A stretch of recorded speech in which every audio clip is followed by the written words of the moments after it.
We'll talk about conference play, talk about just the fact that it's a new part of the season. Non-conference play is over. I always like getting, those two being separate. Some teams play non-conference games in the middle of their conference season. I like the fact that, we had 15 non-league games, and now those are complete. Now we have basically a 2-month regular season in the A10, and then postseason play. Halfway through, how does the season compare to the previous seasons? Is it the same? How's it different? I think it's the same in that we've made a lot of progress and gotten better.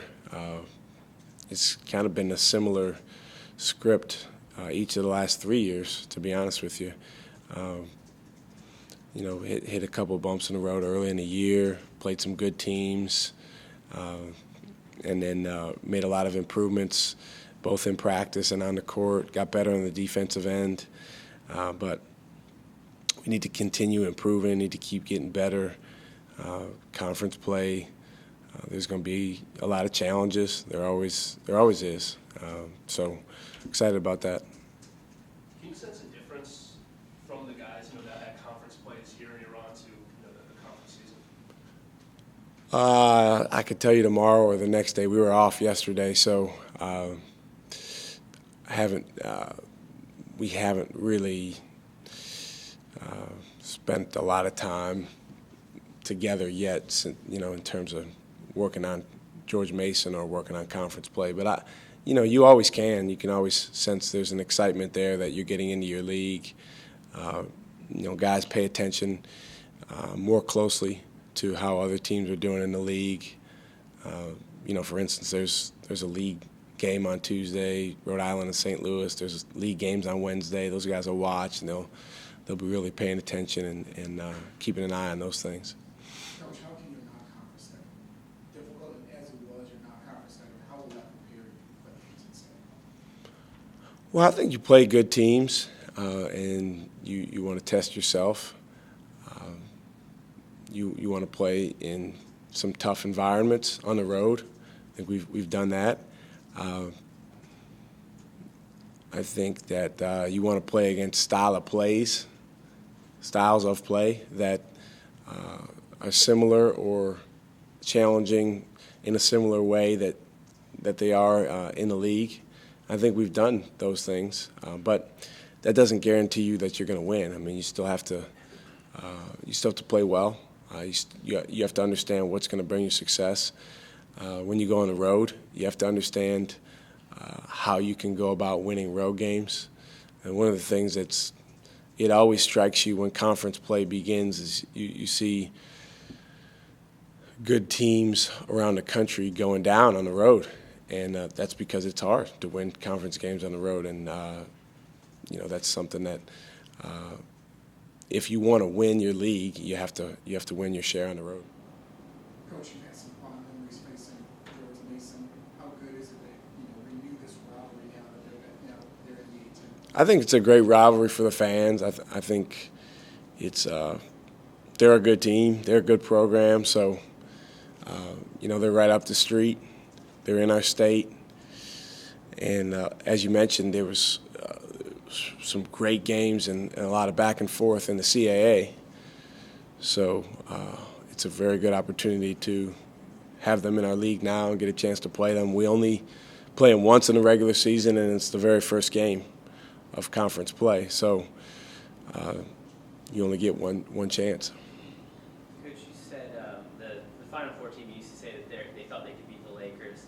A couple teams after that, you said they were more of a business as usual kind of team. Where's the confidence level? What's the confidence level of this team, and especially now that they're winning by an average of 20, 25 points a month? That's a great question. I think it's probably somewhere in between that Final Four team and then these teams the last couple of years where Darius really set the tone. I think you gain confidence from past experiences, and our older guys certainly have a lot of winning experience. They've done a lot. They've had success individually. But, you know, Joey and those guys, they had almost an irrational confidence, but it ended up working out really well. I don't know that we're at that point yet. I do think that these guys are starting to understand how good we can be when we only have one agenda, and that's a team agenda of winning. Coach, do you see any similarities or parallels between this team and that 11-12 team where you guys went down to Charleston and had a rough time with it? Has this team, have you seen a response out of this team that you saw out of that team in that sense? Well, like I said earlier, I think the parallel is both teams made improvements, got better. You know, I think our record is probably about the same. You know, that was a team that had a lot of guys playing new roles and, you know, people in different positions than they had been the year before. This team has more older guys that have been around, but we also have a lot of new guys that are figuring things out. So that's a similarity. I think that team, that was our best defensive team in the time that I've been here, because we had to be. I think that it's amazing, you know, when something is necessitated, then it's amazing what comes out of it. But that team really, and you look at the numbers, it worked out that way as well. So this team has more explosiveness than that team offensively, but we got to keep getting better on defense to catch up to where that team ended up. The other thing is, you know, you got to be careful comparing, because that team was 15-3 in the CAA, in not a great year in the CAA. If that team plays in the Atlantic 10, you know, who knows? But it's all relative to who you're playing, you know, and I think the thing that we all have to keep in mind is the other team wants to win too, you know, just as bad. We just got to make sure that we're doing the things to put ourselves in the best position to win. Coach, one area you guys have struggled a bit this season is hitting shots inside the arc. But you have a ton of guys who can get to the rack. Is that, I mean, you guys watch tape, is that the Troy Daniels effect, like teams are packing in the paint, or what can you tell us? Some of that, yeah, a lot of people are sagging against us or sagging and switching screens. Some of it is, and we've gotten better at this, but some of it is taking some shots that are okay, but we could get a better shot for our teammate. Either it's a three or dropping it down to someone else. One of our coaches uses the term trying to hit home runs instead of singles and doubles. Again, we've improved with that. I think the last 3 or 4 games we've made progress, and you see our assists are up from earlier in the year. But that's an area where we need to keep making progress. Is, you know, if you force a tough shot, even if it's around the basket, you know, a tough contested shot, then maybe that's a lower percentage shot. Just making that extra pass is something that can improve your percentage.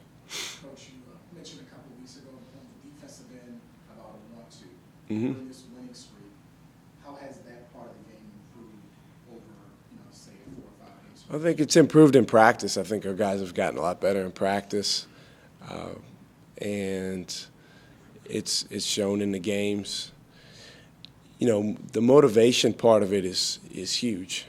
You just a half notch difference in motivation, one way or the other, can make the difference between a great defensive team and just a so-so defensive team. So, you know, I give our guys a lot of credit in that, you know, you said want to, they have shown a level of want to. They wanted to do a great job on Olivier Hanlon. Virginia Tech came in shooting like 43% from the three-point line. We wanted to do a good job guarding them at the three-point line. And, you know, it seems like common sense, but there's want to and then there's want to, you know, and I think our guys have definitely made progress there. Coach, the start of the second half against Stony Brook, the way you guys pressured them defensively, I mean, how encouraging was that, especially now that you're heading into conference play, that you guys have the ability to kind of demoralize an opponent there and pull a game? Well, I think that Mike Litos made a really good point about our team recently. You look at some of our recent games, we may have ended up winning by 18 or 20 or more, but it wasn't like 10 minutes into the game or even 15 minutes in or even at halftime. Sometimes we were winning by a wide margin. And I think that's a mark of a team that understands that it's not necessarily always going to come at one time, but if you stay with the process and you get back to the process when things go awry for a minute or two, then you're going to be fine over a 40-minute game if you make enough good plays. And I think that's what you're talking about there, that Stony Brook game. I came into halftime, we were up 1, and that was only because we scored at the buzzer. So we easily could have come in down. But there were some things I thought we were doing well, and there was a few other things I thought if we made just a slight adjustment, we could be much better. And to our guys' credit, they did that in the second half. What do you expect from personnel and style of play standpoint from George Mason? Well, they still have a lot of the guys that they had a couple years ago when we played them 3 times, including Sherrod Wright, who hit that heartbreaking shot up at their place and has scored double figures against us multiple times. They're a good team. They have a lot of guys that can score the basketball. They can be very aggressive defensively. They've shown some full court pressure, so they'll trap some in the backcourt. They have the ability to play a lot of different big guys that they can throw in there, and guys that have some toughness and some strength, throw their bodies around. Scoring-wise, they're definitely led by their perimeter players. As I mentioned, Sherrod Wright. They've got a kid, Holloway, that's really shooting the ball well and playing with unbelievable confidence. Allen, their point guard, or he plays point and shooting guard, but we know him well. He's played against us, many times, and he really makes them go as much as anybody because he's got the ball in his hands and he's making plays. So they're a good team. We've had one common opponent, Northern Iowa. They won and we lost. So they're a team that's certainly dangerous. They'll be motivated to come in here. I know they talked about last year at different times. They talked about the game in the Coliseum 2 years ago. So, if they want to use that as a motivator, I'm sure they will. But it comes down to which team plays together the best and executes.